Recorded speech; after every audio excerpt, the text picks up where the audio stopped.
আসসালামু আলাইকুম। আজকের বাংলা নিউজে সবাইকে জানাচ্ছি স্বাগতম। শুরুতে জানাচ্ছি বিশ্ব আলোচিত খবরের সংবাদ শিরোনাম। আজকের বাংলা নিউজের সাথেই থাকুন। ইরানি হেলিকপ্টার বিধ্বস্ত, নিহত 2।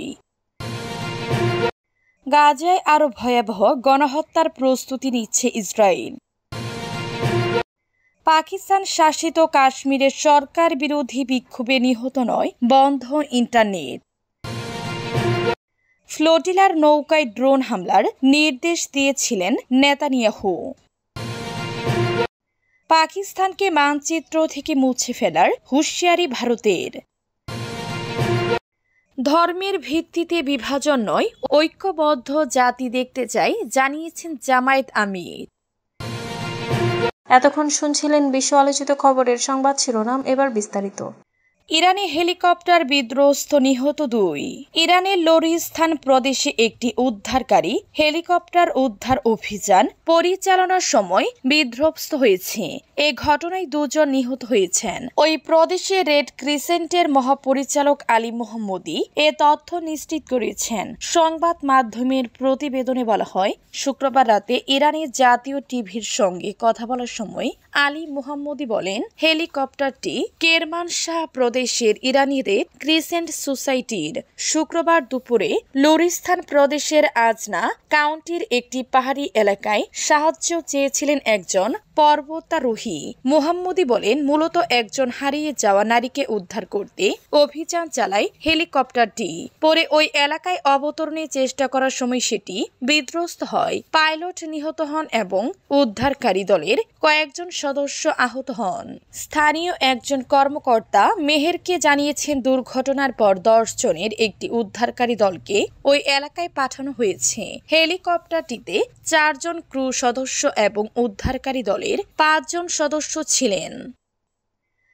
গাজায় আরও ভয়াবহ গণহত্যার প্রস্তুতি নিচ্ছে ইসরায়েল। অবরুদ্ধ গাজায় আরও ভয়াবহ গণহত্যার প্রস্তুতি নিচ্ছে ইসরায়েলি বাহিনী। বৃহস্পতিবার বাংলাদেশ সময় মধ্যরাতে এক্সে পোস্ট করা এক বিবৃতিতে এ হুঁশিয়ারি দেন জাতিসংঘের ফিলিস্তিনি শরণার্থী সংস্থার UNRWA প্রধান ফিলিপ লাজ্জারিনি। ইসরায়েলের বর্বর হত্যাযজ্ঞে কয়েকদিন আগে গাজায় 66,000 ছাড়িয়েছে মৃত্যুর সংখ্যা। এর মধ্যে নতুন করে সেখানে আরও বড় গণহত্যার সতর্কতা দিলেন লাজ্জারিনি। বললেন, প্রায় 2,50,000 অবরুদ্ধ বাসিন্দাকে ব্যাপকভাবে লক্ষ্যবস্তু করার প্রস্তুতি নিচ্ছে ইসরায়েল। এই পদক্ষেপকে ভয়াবহ হিসেবে উল্লেখ করেছেন তিনি।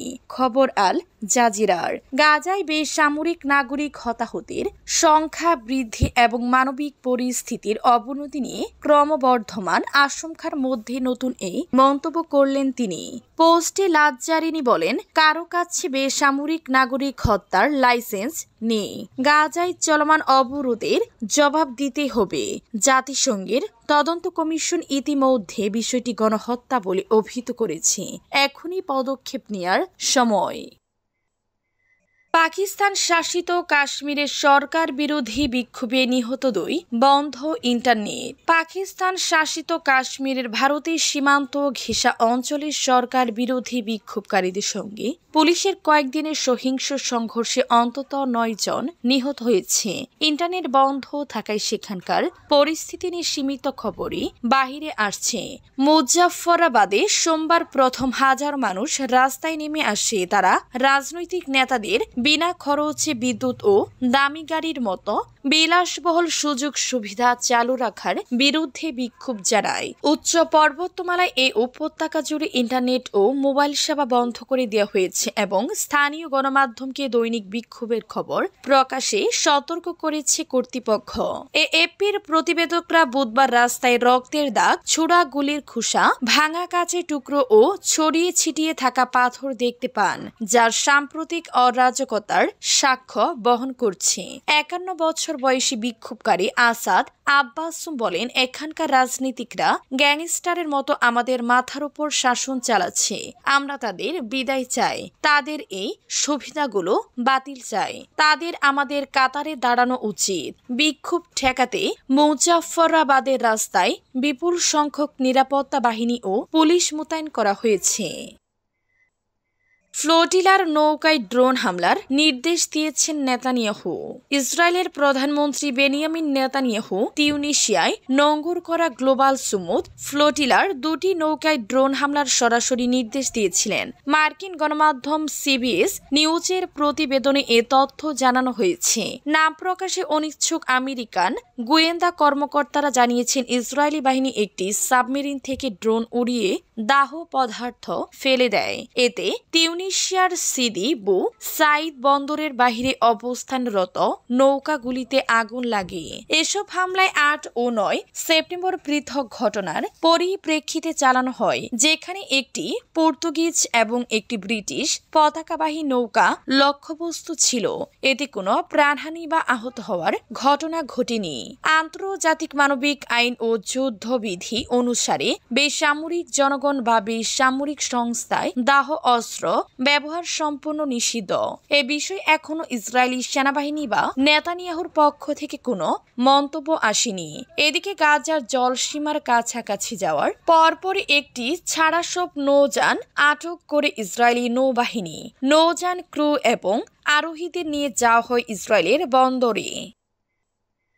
পাকিস্তানকে মানচিত্র থেকে মুছে ফেলার হুঁশিয়ারি ভারতের। সন্ত্রাসবাদের সমর্থন বন্ধ না করলে ভৌগোলিক অবস্থান হারাতে হবে বলে পাকিস্তানকে কঠোর হুঁশিয়ারি দিয়েছে ভারত। এক প্রতিবেদনে শুক্রবার এই তথ্য জানিয়েছে এনডিটিভি।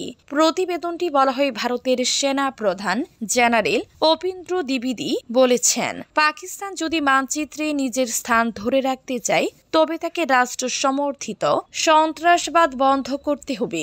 রাজস্থানের অনুপগড়ে একটি সেনা পোস্টে বক্তৃতা দিতে গিয়ে জেনারেল দ্বিবেদী বলেন, ভারতীয় সেনারা এইবার কোনো সংযম দেখাবে না।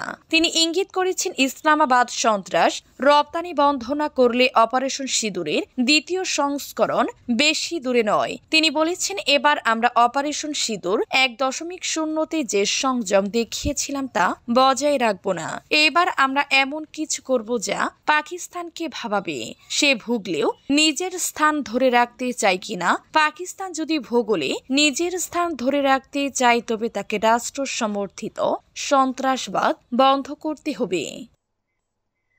ধর্মের ভিত্তিতে বিভাজন নয়, ঐক্যবদ্ধ জাতি দেখতে চাই, জানিয়েছেন জামায়াত আমির। বাংলাদেশের জামায়াতে ইসলামের আমির ডাক্তার শফিকুর রহমান বলেছেন, আমরা ধর্মের ভিত্তিতে জাতির বিভাজন করার পক্ষে নয়। নিজের জ্ঞানকে কোরআন হাদিসের আলোকে জাতির জন্য কাজে লাগাতে হবে। সাম্প্রদায়িক সম্প্রীতির অন্যান্য উদাহরণ বাংলাদেশ। স্বাধীনতার এত বছরে একটি মানবিক সমাজ গঠন হয়নি। এক্ষেত্রে জাতিকে উলামাদের পথ দেখাতে হবে। শনিবার 4 অক্টোবর দুপুরে রাজধানীর মগবাজার আল ফালাহ মিলনায়তনে কেন্দ্রীয় উলামা কমিটির উদ্যোগে দেশের বিশিষ্ট দাও ও ওয়াজেদ সম্মেলনে এ মন্তব্য করেন তিনি। জামায়াত আমির বলেন, বাংলাদেশ জাতি হিসেবে এখানে মিলেমিশে আমরা মুসলিম, হিন্দু, বৌদ্ধ, খ্রিস্টান দশকের পর দশক বসবাস করে আসছি। দুনিয়ায় সাম্প্রদায়িক সম্প্রীতির যে কয়টি দেশ আছে উল্লেখ করার মতো বাংলাদেশ এই জায়গায় বিশেষ স্থান দখল করে আছে।